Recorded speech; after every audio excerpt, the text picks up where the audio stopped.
Today, we're diving into something that's honestly so relevant to every single one of us, no matter where we are in life. We're talking about the power of our words, specifically the things we shouldn't say. Now, this wisdom comes straight from Buddhist teachings. But before you click away thinking, "Oh, I'm not Buddhist, this isn't for me," hear me out. These ideas, they're universal. They're about living better, building stronger connections, and just being a more mindful human being. You don't need to follow any religion to get something valuable out of this. So, according to the Buddha, there are 4 types of unwholesome speech, 4 ways we can use our words that end up causing harm, not just to others, but to ourselves too. And in a world where we're constantly texting, tweeting, and talking, this feels more important than ever. Let's break it down together, explore why these matter, and maybe even reflect on how we can tweak our habits. Ready? Let's jump in. First up, lying. Yeah, I know we've all done it. I mean, who hasn't told a little white lie to dodge an awkward moment? "Oh, sorry, I can't make it, I'm super busy." When you're actually just chilling on the couch with a bag of chips. Guilty. But here's the thing, Buddha wasn't about any of it. White lies, big lies, little fibs, he said, steer clear of them all. Why? Because lying chips away at something super precious, trust. Think about it. When you catch someone in a lie, even a small one, doesn't it shift how you see them? It's like a crack in a mirror. It might still work, but it's never quite the same. And it's not just about others losing trust in us. It's about what it does to us. When we lie, we're building a version of ourselves that's shaky, unsteady. Over time, that erodes our confidence, our integrity. Buddha's take was simple: live truthfully, be real. Transparency isn't always easy. It can feel raw, vulnerable, but it's the foundation of every solid relationship, whether it's with your friends, your family, or even yourself. So, step 1, let's ditch the lies. Next, we've got divisive speech. This one's sneaky. It's all about using words to stir up drama or drive a wedge between people. You know what I'm talking about. Gossip, rumors, talking smack behind someone's back.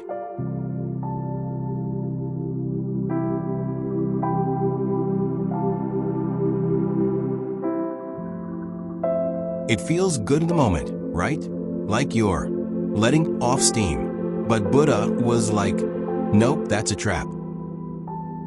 Divisive speech doesn't just mess with other people's relationships, it boomerangs back to you. When you're the one planting seeds of conflict, you're creating a vibe of negativity around yourself. And let's be real, most of the time we do this out of jealousy, insecurity, or straight up anger. Ever notice how gossip tends to spill out when we're feeling petty or threatened? Buddha's advice here is to check ourselves.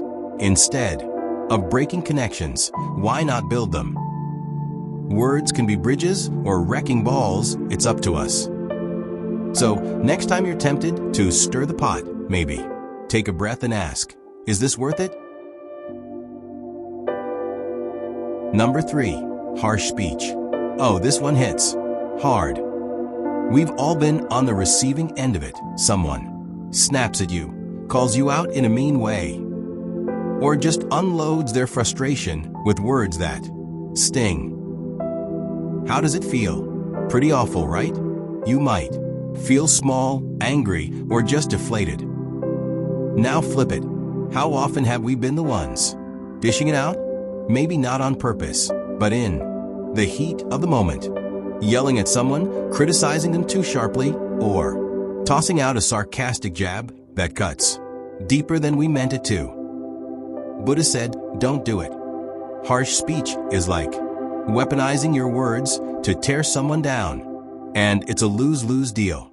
The other person feels crushed, and you're left with that bitter aftertaste of regret.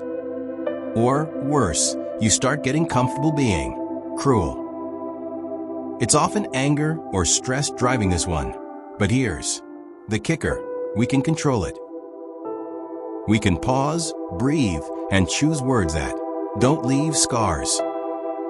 It's not about being fake or sugarcoating everything. It's about being kind without losing your spine. So let's drop the harsh vibes and lift each other up instead. And finally, we've got idle chatter. This one's a little trickier to pin down.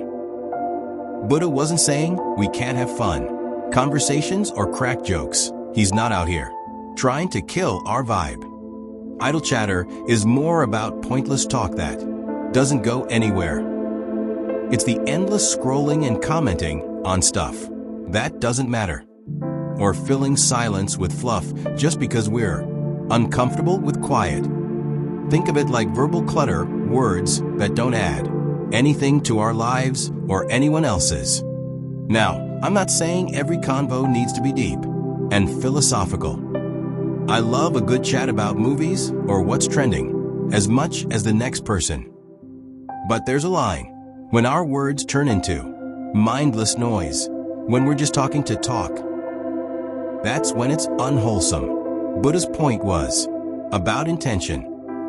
Are we using our words to connect, to share, to create something positive? Or are we just babbling? Setting boundaries here is key. It's about knowing when to speak and when to let the silence do its thing. So, why does any of this matter? Why should we care about these 4 unwholesome types of speech? Lying, divisive speech, harsh words, and idle chatter? For Buddha, it all ties back to karma. Not just the what goes around comes around kind of karma, but something deeper. Our words carry energy. They shape our reality, our relationships, and even our own minds. Every time we speak, we're planting seeds for trust or distrust, for peace or chaos, for growth or stagnation. It's like our words are a superpower. Picture them as a tool. You can use a hammer to build a house or to smash something apart. Same with what we say. The intention behind our words, that's the secret sauce. Are we speaking to heal, to help, to connect, or are we just swinging wildly and hoping for the best?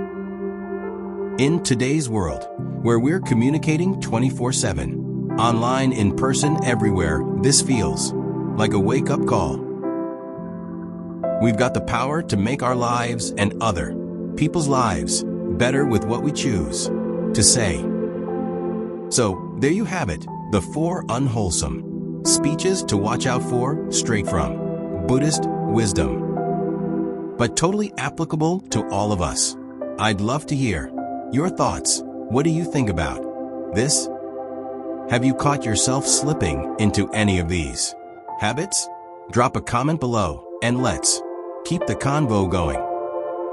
If you found this helpful, give it a thumbs up, share it with someone who might vibe with it, and hit that subscribe button if you haven't already. I'd love to have you back for more.